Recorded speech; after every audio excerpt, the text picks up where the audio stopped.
Hello Harsha garu, welcome to social post. Thank you so much. Yes sir, మీరు algo trader. Yes. First మీరు మాన్యువల్గా మీరు trade చేసేటోళ్ళు. మాన్యువల్గా ట్రేడ్ చేసేట మీరు ఆల్గోకి ఎందుకు షిఫ్ట్ అవ్వాల్సి వస్తుంది? సింపుల్ వర్డ్స్లో చెప్పాలంటే మాన్యువల్గా అప్పుడు ఈ ఆల్గో ట్రేడింగ్ అనే కాన్సెప్ట్ తెలియదు మనకు టెక్నికల్గా. సో మాన్యువల్గా చేయాలి అందరు ట్రేడింగ్ అంటే. యాక్చువల్గా ఒకప్పుడు ఎలా జరిగేది, బీఎస్సీకి వెళ్ళిపోయి మనం ఒక పేపర్స్ అవి ఉండేవి, మనం అక్కడికి వెళ్ళి ఆ ఫ్లోర్ మీద ఈ షేర్ ఎంత ఈ షేర్ ఎంత అని పేపర్ పట్టుకుని అలా ఓపాల్సి వచ్చేది. తర్వాత అడ్వాన్స్ టెక్నాలజీ అనేది ఇప్పుడు ఎవాల్వ్ అవుతుంది, సాఫ్ట్వేర్స్ వచ్చేసినాయి. అలాగే ఈరోజు కూడా మనం మొబైల్ యాప్లో మనం ట్రేడ్ చేస్తాం. మనం బీఎస్సీ దాకా వెళ్ళక్కర్లా. ఒకప్పుడు షేర్స్ కొంటే వారం రోజుల తర్వాత కానీ నువ్వు అమ్మినా సెల్ చేసినా ఆ పోస్ట్లో వచ్చాయి ఒకప్పుడు. సో టెక్నాలజీ అనేది ఎవాల్వ్ అవుతున్నప్పుడు మనం అడాప్ట్ చేసుకోకపోతే మనం వెనబడిపోతాం. అలాగే 2020లో నేను ఫస్ట్ టైం ఆల్గో ట్రేడింగ్ అనేది విన్నాను. సో ఎలాగో నేను ఐటీ బ్యాక్గ్రౌండ్ కాబట్టి మనకి అండర్స్టాండ్ హౌ సాఫ్ట్వేర్స్ ఎలా రన్ అవుతాయి. సో నేను మాన్యువల్గా చేసేటప్పుడు ఒకసారి ఎగ్జిట్ చేయడం కానీ ఎంట్రీ తీసుకునే టైం కన్నా యాక్చువల్ ప్రైస్ కన్నా మిస్ అవ్వకపోవడం, లేకపోతే కిందకి వెళ్ళిపోవచ్చడం, మిస్ అయిపోతాం. యాక్యురేట్ ప్రైస్ దగ్గర నేను తీసుకోలేకపోతాను. ప్లస్ ఒకసారి ఏం జరుగుతుంది అంటే ఎమోషనల్ ఈ ట్రేడ్ తీసుకోవద్దులే, కిందకు వచ్చింది కదా, మళ్ళీ ఇది మిస్ అయ్యింది, ఇది లాస్ ఇచ్చిందేమో ఈ ట్రేడ్ అని వదిలేస్తాం. కానీ అదే ప్రాఫిట్ ఇచ్చింది. ప్లస్ ఒక్కోసారి ఎగ్జిట్ అవ్వకుండా ఏమవుతుందంటే ఇంకా ఉందాం, స్టాప్ లాస్ ఉన్నా కానీ రూల్స్ బ్రేక్ చేసి ఇంకా పెరిగిద్దిలే అని ఏదో న్యూస్ ఏదో ఎక్స్టర్నల్ ఇంపాక్ట్ అవ్వడం వల్ల సైకలాజికల్గా ఎవడో ఏదో ఫ్రెండ్ చెప్తారు రేపు పెరిగిద్ది, డబ్బులు పెట్టమాగా, ఈ రోజు పెరిగిద్ది, రేపు న్యూస్ వస్తుంది అది ఇది, అయినా కానీ స్టాప్ లాస్ ఎక్కువ కనిపిస్తుంది. సో ఇవన్నీ నువ్వు ఎమోషనల్ అయిపోతావు. ఆ ఎమోషనల్ అవడం వల్ల ఏమవుతుందంటే నీ డెసిషన్ అనేది నీ ట్రేడింగ్ సిస్టమ్ మీద పడుతుంది. That's where you are breaking the rules, that's where you are making loss. ఇది నాకు అర్థమైంది. ఓకే. సో దెన్ ఆల్గో ఎప్పుడైతే నాకు పరిచయం అయిందో, సో దెన్ నేను ఆబ్వియస్గా రూల్స్ ప్రకారం యాడ్ పెట్టేసాను. అప్పటి నుంచి నేను ఇప్పుడు దాకా నేను ఎటువంటి రూల్స్ బ్రేక్ చేయను. ఏదో టెక్నికల్ ఇష్యూస్ వచ్చినప్పుడు అటు ఇటు మాన్యువల్ ఎగ్జిట్ చేయడం జరిగింది తప్పితే వాట్ ఎవర్ హ్యాపన్స్. ఈ రోజు కూడా ట్రేడ్ జరిగింది నేను చెప్తాను, చాలా లాస్ ఉంది, మార్కెట్ ఇంకా పెరిగింది. అయినా కానీ ఇంత పెరిగిన తర్వాత కూడా నేను ఎగ్జిట్ అయ్యి మళ్ళీ ఈ ట్రేడ్ తీసుకుంటే లాస్ అవుతాను.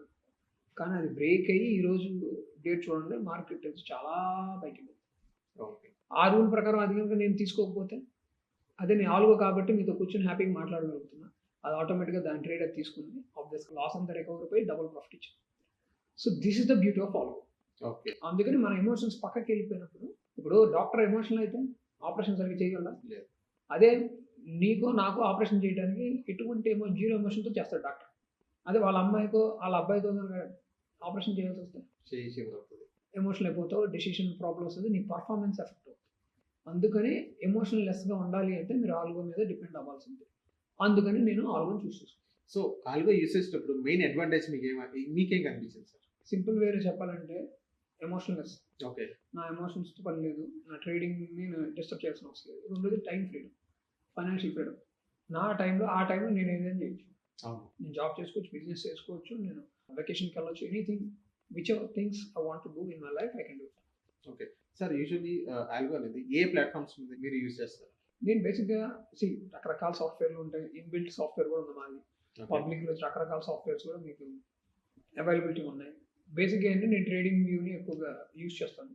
అంటే ఆల్గో కావాలంటే మీకు ఎలాగ పర్ఫార్మెన్స్ అక్కడ నుంచి సిగ్నల్స్ జనరేట్ చేయడం, బేసిక్గా నేను అది వాడతాను. ఇప్పుడు ట్రేడింగ్ ఎక్సెల్ షీట్ కూడా వాడామండి, ఇది చార్టింగ్ అని రకరకాల ఇన్స్ట్రుమెంట్స్ ఉన్నాయి. బట్ కరెంట్లీ నేను యూజ్ చేసేది ట్రేడింగ్ సిస్టమ్ తీసుకుని ఇప్పుడు ఓన్లీ algos.com అని ఉంది.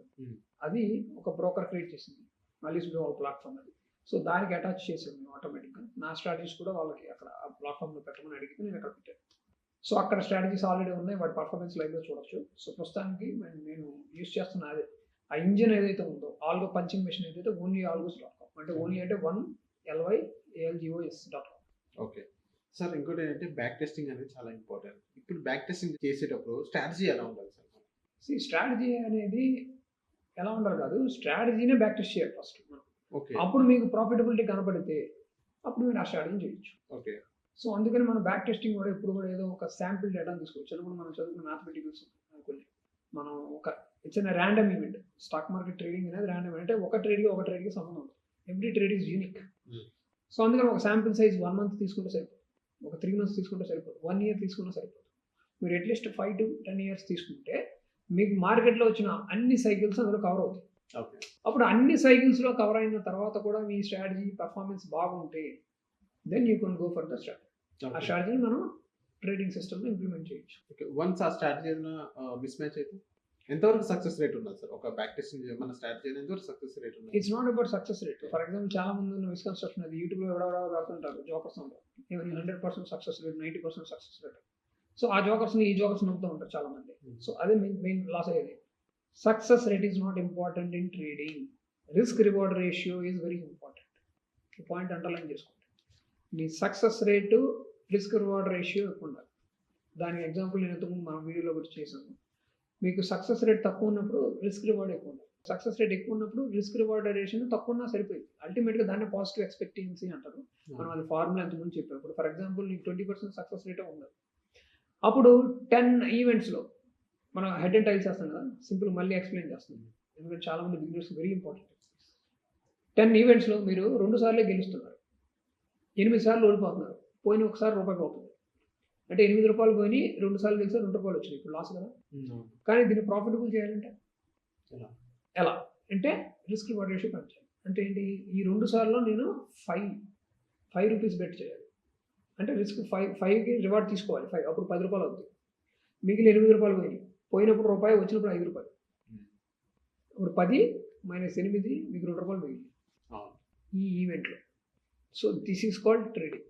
ఈ స్ట్రాటజీ మీరు మీ ట్రేడింగ్ సిస్టంలో ఉండాలి.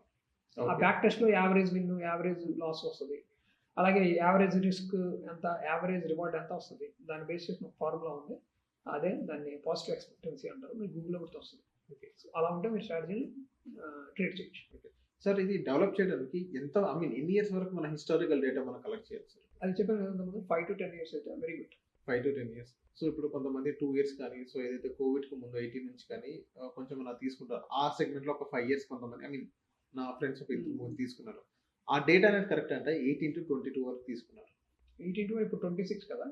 26 నుంచి 18 అంటే ఆల్మోస్ట్ 22 వరకే తీసుకున్నారు. అది కరెక్ట్ కాదని నేను అంటాను. ఎందుకంటే మీరు అట్లీస్ట్ 5 to 6 years తీసుకోవాల్సింది. ఎందుకంటే ఇప్పుడు కోవిడ్ వచ్చింది, 2017లో డిమానిటైజేషన్ వచ్చింది, ఓకే, 2008లో క్రైసిస్ వచ్చింది. సో ఇటువంటివి కూడా అందులో కవర్ అవుతాయి. కోవిడ్ వచ్చింది, అది కవర్ అయింది, రికవర్ అయింది, అది చూసాం మనం సైకిల్స్. ఇప్పుడు వార్ సిచ్యువేషన్స్ చూసాం.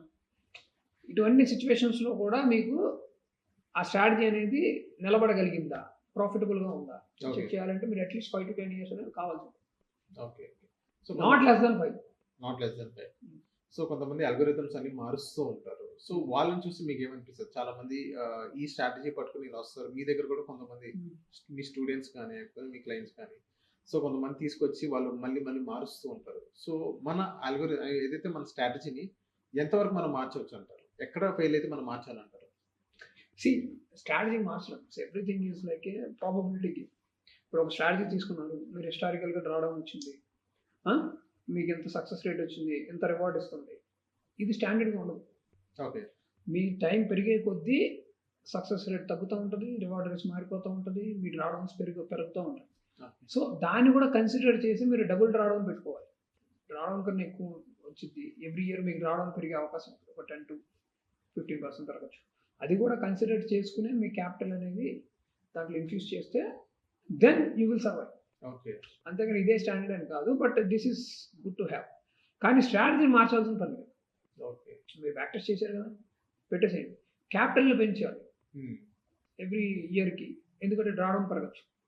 అలాగే మీరు కొత్త స్ట్రాటజీని క్రియేట్ చేస్తాం, కానీ ఉన్న స్ట్రాటజీని ఏదైతే సక్సెస్ఫుల్గా ఈ ఫార్ములాలో పాజిటివ్ ఎక్స్పెక్టెన్సీ ఉన్న తర్వాత నేను ఇంకా కొత్త స్ట్రాటజీకి వెళ్తాను, కానీ ఈ స్ట్రాటజీని ఏం చేయను. సో థ్యాంక్ యూ హర్ష గారు, మా సోషల్ పోస్ట్ వచ్చినందుకు. Thank you so much.